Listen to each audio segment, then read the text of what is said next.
In front of me is OPPO A16S, and today I would like to show you how you can switch on or off app notifications on this device.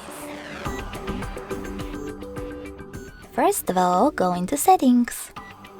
Now you need to scroll down and click on Notification and Status Bar. After that, scroll down again and click on the switcher next to an app from which you want to disable them, in my case Chrome. As you can see, all notifications from Chrome are now blocked. In order to enable them, click on the same now grey switcher. You can also just click on one of your apps over here and manage all notifications by tapping on this switcher next to Allow Notifications. Thanks so much for watching. If you enjoyed this video, leave a like, comment and subscribe. Bye!